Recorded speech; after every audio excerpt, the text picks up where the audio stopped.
Before we jump into the video, I want to give a quick shout out to our sponsor, Piedmont Regional Outfitters. If you're looking to take your military training to the next level, you have to check them out.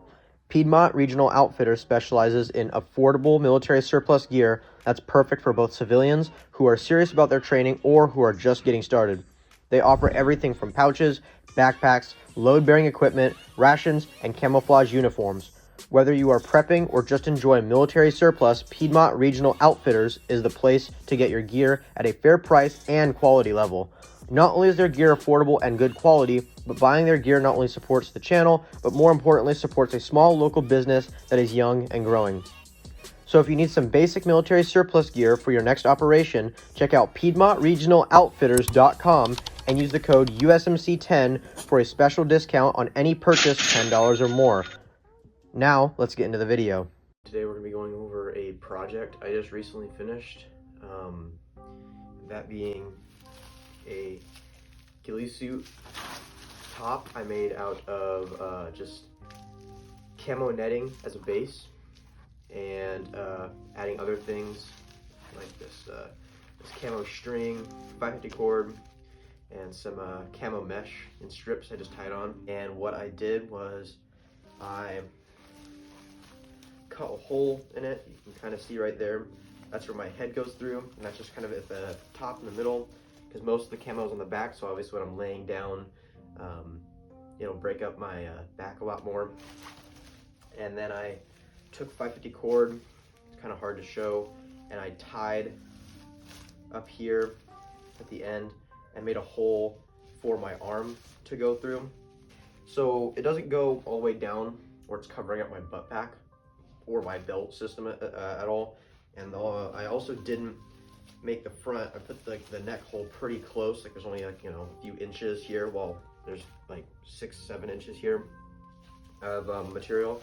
But I only left a few inches here, but that way this front side isn't getting covered up by this camo netting. So that way I can still access my mags, my grenade pouches, and my IFAK, and any other extra ammo pouches on my belt system. And the whole thing doesn't go very low, it goes just about an inch or two above all of my pouches. That way I can still easily access them and put stuff away in them. Obviously, if I need to access my canteen, an IFAK, extra mags that are on the side, a knife. And so I made it where it's not interfering with any of that. So essentially what I did was I just made the armholes, I made the neck like this, and I just cut roughly wherever I needed it. Another thing I also did, and I was watching a video, and apparently you're not really supposed to do this, but for me it's worked really well just because in my environment there's occasionally like weird sprouts of like really tall grass and like weird spots. It should be like a single like stem or something of tall grass. So I kind of did these where it's like these just clumps every so often. There's another here, another down there, and some over here. And I just did this because sometimes there's weeds and some grass that kind of grows in clumps like that. I also added this, it's just like real tree camo mesh. I added that in just to add some depth, to change up the color, to add some more like tans, browns, some lighter greens even. And then I added this 550 cord as well. I've got 4 colors. I've got like a lighter green right here, a darker green, this really bright tan, and a more like coyote brown kind of tan. And these are just to simulate like stems and straight lines. There are not exactly perfect straight lines, and so none of these really become perfect. They're, they all have a little bit of a bend or curve or some fringe at the end of them. Also, this same like this stuff I made the clump with, and this is just from a previous like cheap ghillie suit I bought years ago.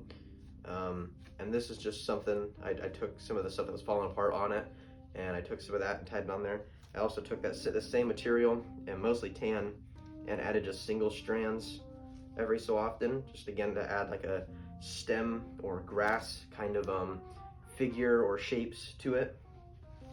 And so far it's worked really well for me. I've got some clips I'll show of me like laying down under a pine tree, and this isn't even like where it's peak green out yet, so I'm still not in the best environment. Right now I'm still running a leaf suit, and I also run a leaf suit actually under this just to add more like color. like, you know, obviously there's gaps all over the place, so it'll simulate like dead leaves. And then, because obviously what you want to do is you want to layer it, and you want to layer your colors. You want your whatever camo you're wearing under it needs to simulate whatever the ground is going to look like, or whatever the lower plants are going to look like.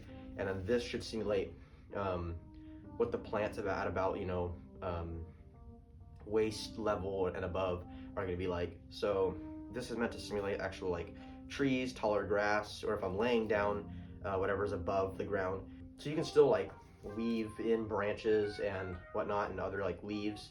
And I also always carry 550 cord on me, so I can tie stuff on there. If it's not staying on there well, I can always tie it on there and then put it back on. And this setup here, like this suit, if you will, or like this top, isn't meant to like completely hide you. It's just supposed to give you, you know, 1 or 2 more seconds to react. You know, because maybe whoever the enemy is or whatever, you have, they don't notice you immediately, or it takes them a few seconds to like, is that a person or not? You know, those few seconds could be life or death, right? So it's just supposed to give you a slight advantage. That's all it's for.